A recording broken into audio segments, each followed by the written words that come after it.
Assalamu alaikum wa rahmatullahi wa barakatuh, everyone. Welcome back to the first. Bismillah, walhamdulillah, wa salatu wa salamu ala rasulillah wa ala alihi wa sahbihi wa man wala. I want to, inshallah ta'ala, transition to someone that also fits within hadithatul ifk, but not amongst those who was redeemed for something bad that he did, right? Or through something negative that he did. But I actually wanted to one day give a khutbah. I actually have it in my khutbah notepad. So I've got this long document where I have khutbahs that one day I'm going to give. Sometimes when I can't think of an idea on a Friday, I pull one of those khutbahs out and I sort of work with it. What about Safwan? What about Safwan? And what do I mean by that? That when Aisha radiallahu ta'ala anha was slandered, it wasn't just her that was slandered, it was also the man that was slandered too, Safwan radiallahu ta'ala anhu, because the accusation of zina ultimately is an accusation of two people. Right? But obviously because of who Aisha radiallahu ta'ala anha is and the gravity of the slander as it affected her and affected the household of the Prophet ﷺ, we often forget about the other person that was accused, which is Safwan ibn al-Muattal radiallahu ta'ala anhu, who is also a noble companion of the Prophet ﷺ. So I wanted to introduce this man radiallahu ta'ala anhu, but he does give another dynamic to the slander of Aisha radiallahu ta'ala anha that I think is very important to us to study as we're talking about, stories of redemption and hurt feelings and the complexities of people as we all make our way towards Allah subhanahu wa ta'ala as a community bi'idhnillahi ta'ala.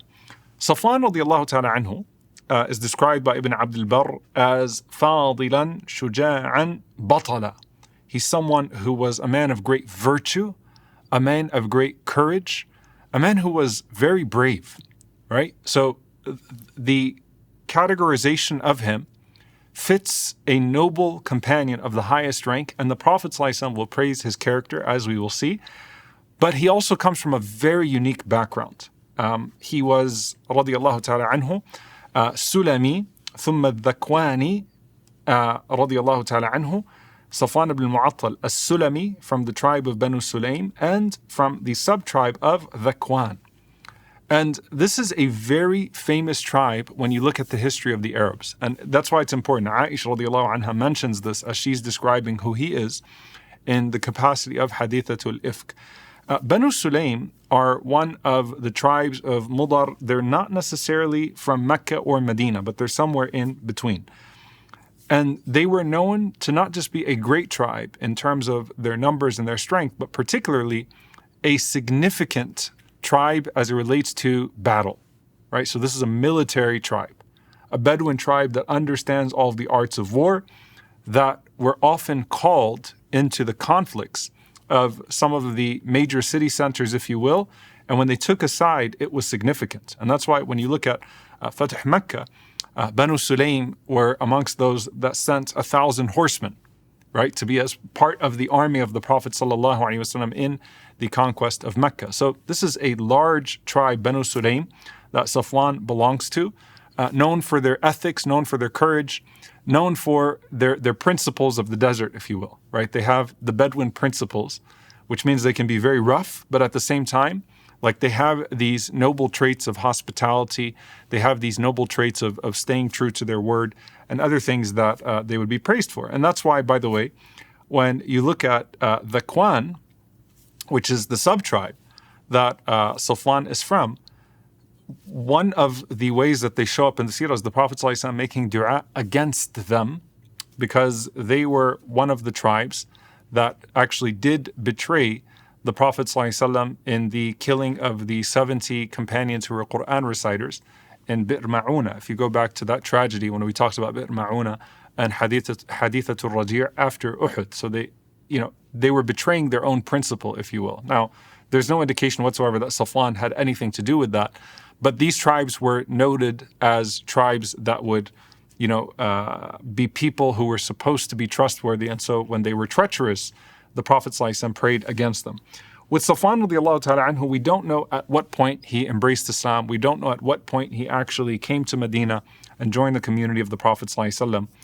But what we do know is that he was playing a very specific role in al-Muraysi' in this expedition where Aisha radiallahu ta'ala anha was going to be slandered. And that was the role of being at the saqa, being behind the army.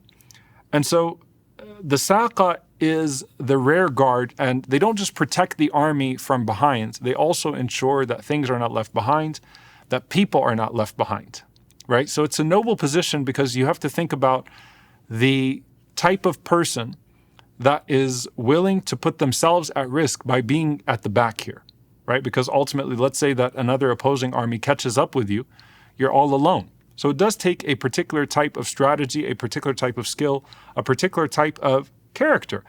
Now, this is an important part of the life of Safwan radiallahu ta'ala anhu because he's not going to find Aisha radiallahu anha in some suspicious way, right? He is exactly where the Prophet ﷺ tells him to be. You know, we talk about the archers of Uhud. The Prophet ﷺ told them to be at a certain place.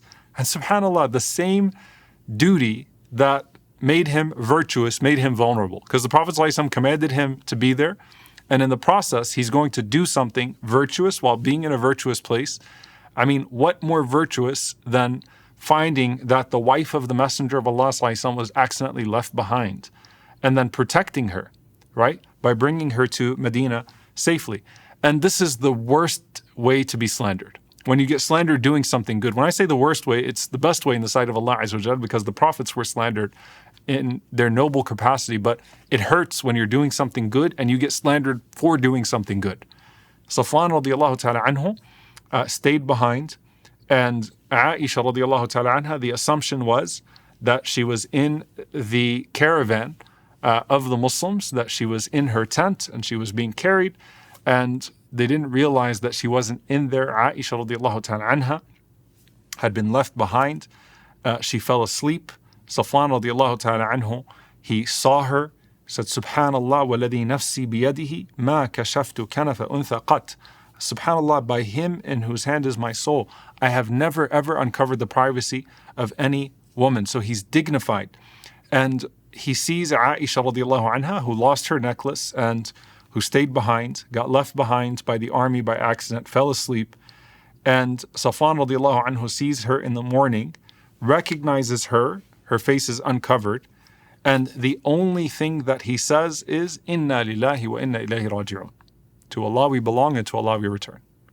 SubhanAllah, in a story where people's tongues became too loose, Safwan radiallahu anhu shows the dignity of silence and restraint.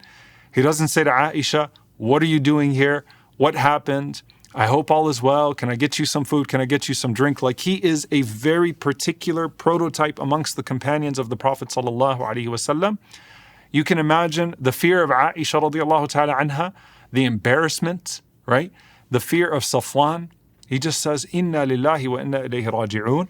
Aisha radiallahu ta'ala anha, she says, فَاسْتَيْقَظْتُ بِاسْتِرْجَاعِهِ حِينَ عَرَفَنِي. I woke up from his Inna lillahi wa inna ilayhi raji'un. When he recognized me, Aisha radiallahu ta'ala anha covers her face.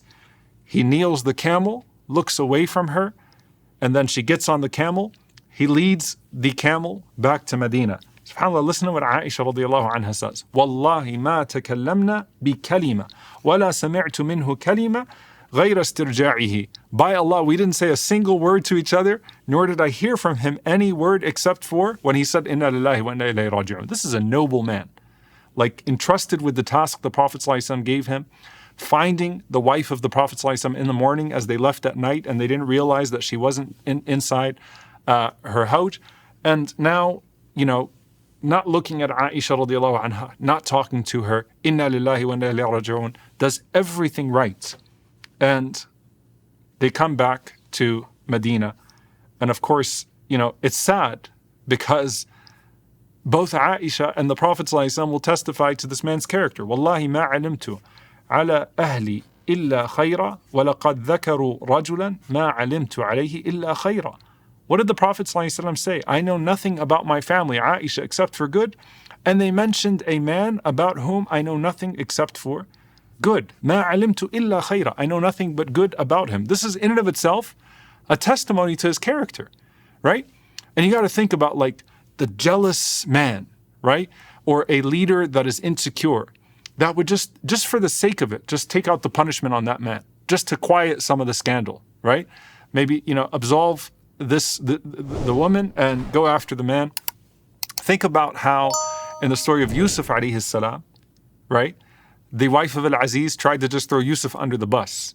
That's a very easy narrative to make here. But the Prophet ﷺ is the most noble of all creation. Aisha radiallahu anha is noble. She's not going to throw him under the bus. Rasulullah ﷺ is not going to throw him under the bus. Wallahi ma alimtu illa khayra. I know nothing about him except for good. Wallahi ma alimtu alayhi min su'in qat. In another narration, I've never known any evil about Safwan. So he doesn't become the scapegoat. He is not someone that's going to be, thrown under the bus. No, it's not fair to Aisha. It is not fair to Safwan. The only thing that he did was he brought her into Medina on the camel. And of course, that's when Abdullah ibn Ubay ibn Salul, the chief hypocrite, made the comment that he was not safe from her and she was not safe from him, indicating that there was something that went on between them. And so when Allah Azza wa Jal absolved Aisha radiallahu anha, and that becomes the story of the Muslim community, I want you to think, if you were Safwan, right? Like, what about me? All this that was said about me. What about my honor? And we're going to see that the Prophet ﷺ, he still used him in battles. He still honored him. The Messenger of Allah ﷺ certainly did not treat him any differently as a result of that. The Prophet ﷺ did not treat him with any suspicion. But beyond that, like, what about his honor being restored? And are there human feelings about what happened to him? And this is important to study these complexities. Safwan radiallahu ta'ala anhu, you'll find in as Dhahabi rahimahullah and others, the biographies, they narrate this. When he found out who slandered him, who did he confront? He confronted Hassan ibn Thabit radiallahu ta'ala anhu. And so he went straight to Hassan, and Hassan had also, in one of the narrations, like as he was doing poetry about the tribes, he mentioned the tribe of Mudar and perhaps something that would have hurt the tribe of Safwan. So there's bad feelings there anyway. Like, you were one of those that slandered, and certainly Hassan radiallahu ta'ala anhu has a serious tongue, right? I mean, a tongue that is powerful. So Safwan is the type, like, I'm a Bedouin. I'm someone that works in a military capacity. I don't speak with my tongue. I speak with my fists. Like that type of personality. And so what does he do? He goes up to Hassan ibn Thabit and he hits him with his sword, like the butt of his sword. And he says, تَلَقَّى ذُبَابَ السَّيْفِ عَنْكَ فَإِنَّنِي غُلَامٌ إِذَا هُجِيتُ لَسْتُ بِشَاعِرِ. He said, basically, meet the edge of my sword, because I am a man who, when I'm attacked, I don't respond with poetry. If you attack me with poetry, I'm not going to respond to you with poetry. I'm going to respond to you with my hand. That's the personality type. And so he hit Hassan ibn Thabit, and he actually wounded him. Imagine now being the Prophet ﷺ. Like, okay, I understand why Safwan did that. I mean, at the end of the day, like, he too has his feelings. He too was a man who was noble and did everything that he was supposed to do. And in the process, look what happened to him, right? So you have the case of Abu Bakr and Mistah, may Allah be pleased with them. Now you have the case of Safwan and Hassan, may Allah be pleased with them. So how's the Prophet ﷺ going to deal with this situation? Because technically speaking, he wounded Hassan ibn Thabit radiallahu ta'ala anhu, and this was beyond the flogging, the punishment that Hassan already has to undergo radiallahu anhu for slandering our mother Aisha radiallahu ta'ala anha. And this shows you the wisdom of the Prophet sallallahu alayhi wasallam. Rasulullah sallallahu alayhi wasallam compensated Hassan radiallahu ta'ala anhu for the wound, even though Hassan was wounded for the wound that he caused to the life of the Prophet ﷺ, to the wife of the Prophet ﷺ, with that slander. Rasulullah ﷺ still, in fairness, in justice, in mercy, compensated Hassan, but he didn't punish Safwan radiallahu anhu. It shows you how the Messenger of Allah ﷺ is balancing these things out to where there's fairness, there's grace, there's an understanding of people's feelings, but that understanding of people's feelings never means departing from justice, and no person would have a right to be more hurt than the Prophet ﷺ by his companions in this regard. And of course, when scandal takes place, then the highest figure amongst those scandalized is the one that's going to be hurt most. At the end of the day, this was an attempt to undermine the Prophet ﷺ. Of course, Hassan radiallahu anhu did not have that intention. as Mistah did not have that intention. SubhanAllah, I forgot to mention that Mistah's sister Hind was one of those, radiallahu anha, that used to compose poetry in praise of the Prophet ﷺ. These people loved the Prophet ﷺ, but they fell, and the Messenger of Allah ﷺ did not discount them. And as we would see in the life of Hassan ibn Thabit radiallahu anhu, Aisha radiallahu anha still treated him with respect many, many years later, even though she was hurt, of course, by what he had done in this regard. As for Safwan radiallahu ta'ala anhu, he was a quiet man, and indeed he spoke with his hands, not with his tongue. He continued to be a person who was active in al-jihadu fi sabilillah in multiple battles. His death is actually disputed. So one narration says that he's one of the shuhada in Armenia. So he died as a shaheed in Armenia. Another narration places him as one of the shuhada of Sumaysat. Sumaysat is in modern day Turkey, and there is a maqam for him that is there.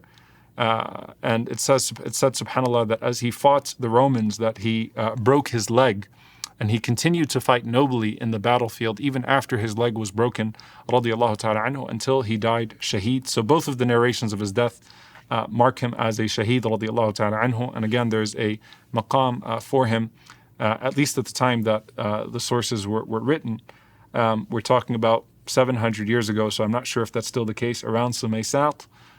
May Allah Azza wa Jal be pleased with him. May Allah subhanahu wa ta'ala honor him. May Allah Azza wa Jal allow us to be amongst these honored people. And may Allah Azza wa Jal allow us to learn from this example too, that sometimes our feelings will be hurt, reasonably so, and sometimes will be slandered when doing the right thing. But in the process of that, Allah Azza wa Jal does not just understand the shortcomings and the redemption for those that cause the harm, but Allah Azza wa Jal understands that it's a process for us to come out of that harm as well that was caused to us. May Allah Azza wa Jal always allow us to deal with these in the most noble of ways. Allahumma ameen. Jazakum Allahu khairan. Wassalamu alaikum wa rahmatullahi wa barakatuh.